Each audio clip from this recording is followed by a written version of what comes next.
आपको बताएं कि पाकिस्तान और बांग्लादेश के दरमियान टेस्ट सीरीज का पहला मैच आज रावलपिंडी में शुरू होगा।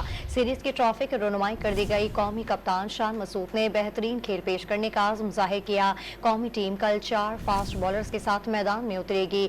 मैच के दौरान बारिश का भी इम्कान है और पहले टेस्ट के टिकटों की कीमत 500 से लेकर 12,000 रुपये तक कीमतें मुकर्रर की गई हैं।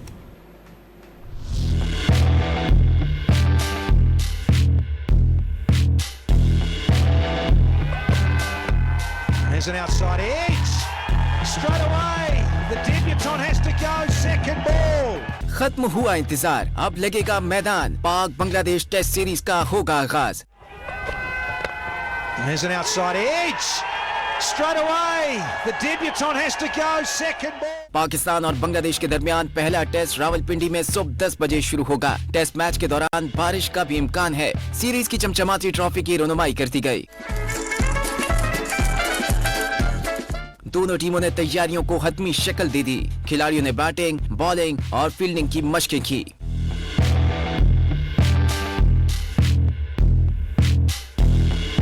पहले टेस्ट में कौमी टीम 4 फास्ट बॉलर्स के साथ मैदान में उतरेगी। पाकिस्तान के कप्तान शान मसूद ने बेहतरीन खेल दिखाने का अज़्म जाहिर किया। हमारी तरफ से ये है कि बहुत एक्साइटेड है हम लोग। हम फॉर्चुनेट हैं कि एक तो हमारी एक बहुत एक्सटेंडेड स्क्वाड है। देखिए, एक्साइटिंग बात यह है कि हमने जब स्क्वाड अनाउंस की उसमें हम समझते हैं कि हमारे पास 6 ऐसे पेसर्स हैं जो दुनिया में कहीं भी क्रिकेट खेल सकते हैं और जो एक टेस्ट मैच का टारगेट होता है 20 आउट करना, उसमें वो पाकिस्तान को लीड कर सकता है। बांग्लादेश अब तक पाकिस्तान के खिलाफ एक भी टेस्ट मैच नहीं जीत सका। एदादो शुमार के मुताबिक अब तक खेले गए 13 टेस्ट मैचेस में से 12 में पाकिस्तान ने कामयाबी समेटी, जबकि एक मैच ड्रॉ रहा।